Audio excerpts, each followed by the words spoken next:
உங்கள் இல்லங்களில் வந்து உங்கள் உள்ளங்களை உயிர்ப்பிப்பது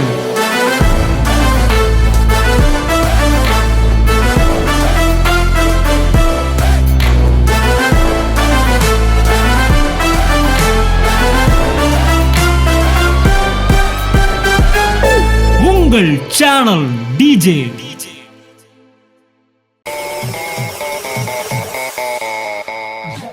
நல்ல நாட்களை காண வேண்டும் என்று விரும்பினால் உன் வாழ்க்கையில் தவறி பேசின எதிர்மறையான வார்த்தைகள் விளைவுகளை ஏற்படுத்தும் என்று நீ பயப்பட வேண்டிய அவசியம் அல்ல. தேவன் மன்னிக்கிற தேவனாய் இருக்கிறார்.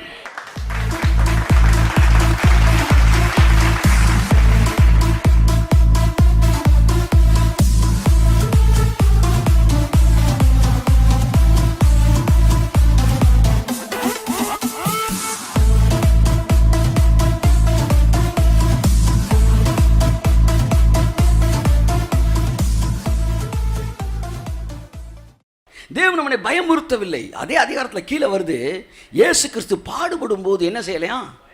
பயமுறுத்தலை. எல்லாம் சொன்ன கடவுள் பயமுறுத்த மாட்டாரு. சரி, இப்போ இவங்கெல்லாம் பயமுறுத்திட்டு இருக்காங்க. இது யாரு?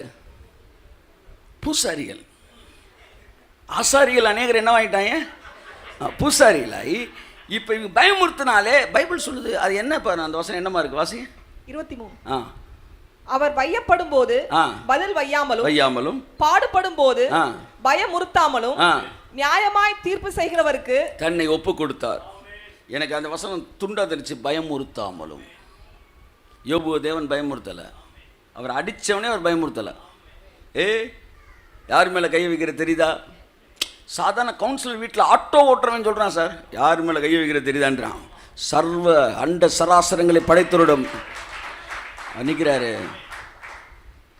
என் அன்புக்குரியவர்களே, that's what God's character. Okay, அப்போ என்ன வேணாலும் பேசலாமா என்ற கேள்வி வரும் என்றால், என் அன்புக்குரியவர்களே, நீங்கள் என்ன வேணாலும் பேசுகிறனால தேவனுக்கு எந்தவித நஷ்டமும் வரப்போகிறது கிடையாது. நான் என்ன சொல்ல வரேன்னா, have a positive mind. Positive மைண்ட்னா என்ன? பாசிட்டிவ் மைண்ட்னா என்ன? நல்லது பேசுனா நல்லது நடக்கும், கெட்டது பேசுனா கெட்டது நடக்கும் என்பது அல்ல. நல்லது பேசுனா நல்லது நடக்கும், நீ தப்பி தவறி கெட்டது பேசுனா நல்லது தான் நடக்கும். இதுதான் பாசிட்டிவ் மைண்டு.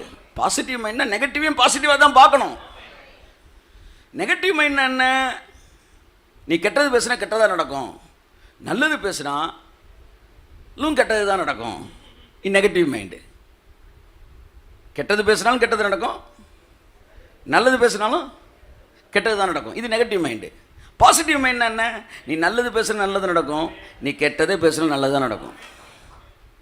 நல்லது பேசணும். இப்போ நான் நல்லது தானே பேசிக்கிட்டு இருக்கேன். இப்போ நான் என்ன பேசினேன்? கெட்டது பேசினாலும் நல்லது நடக்கும் என்கிற வார்த்தையே நல்லது பேசுறது தானே. கையை தட்டுங்க, புரிஞ்சவங்க மட்டும். இதான் சார் நல்லது பேசுறது. புரியுதா உங்களுக்கு? அப்போ கெட்டது கெட்டது கெட்டது பேசுனா கெட்டது நடக்கும் அப்படின்னு சொன்னேன்னா, இப்போ நான் நல்லதை பேசவே இல்லை. எல்லாருக்கும் புரியும்னு கட்டாயம் இல்லை, ஆனால் சிலருக்கு புரியும். அது கெட்டது பேசினா கெட்டது நடக்கும் என்கிற வார்த்தை நல்ல வார்த்தை அல்ல. நான் நல்லது பேச வேண்டும் என்றால் நான் என்ன சொல்லணும்? நடக்கும். இது என்ன வார்த்தை? இது நல்ல வார்த்தை. இது கரெக்ட் கன்ஃபெஷன் தான். அப்போ எல்லாத்தையும் பேசுங்க நான் சொல்லணும். சத்தியம் நான் சொல்லவே இல்லை. நான் அந்த இடத்துக்கு வரவே இல்லை.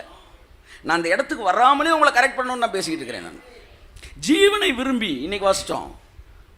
1 பேதுரு 3ஆம் அதிகாரம் எத்தனை வசனம்? 10 வாசிங்க.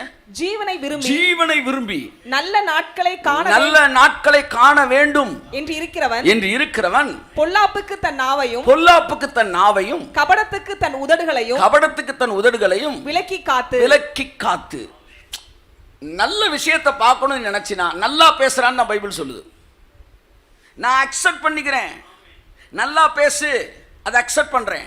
அதனால தான் சொல்கிறேன், நான் நல்லா பேசுகிறேன். எப்படி நல்லா பேசுகிறீங்க? நீ தப்பாக பேசினாலும் உனக்கு நல்லது நடக்கும்னு சொல்லி நல்லா பேசுகிறேன். நான்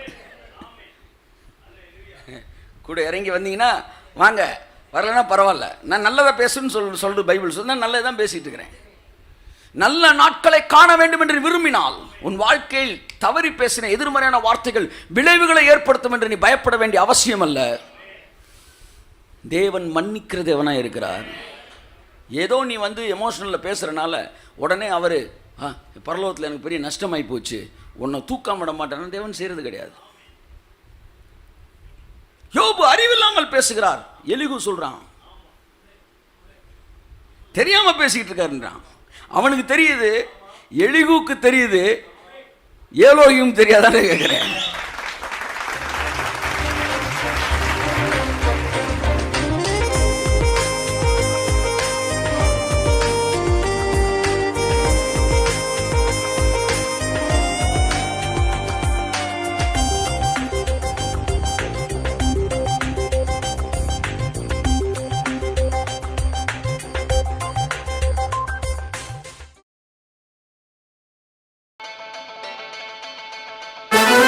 உங்கள் இல்லங்களில் வந்து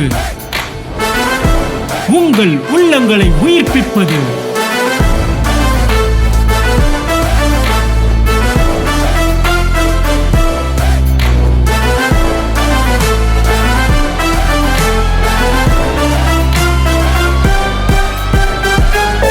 உங்கள் சேனல் டிஜே.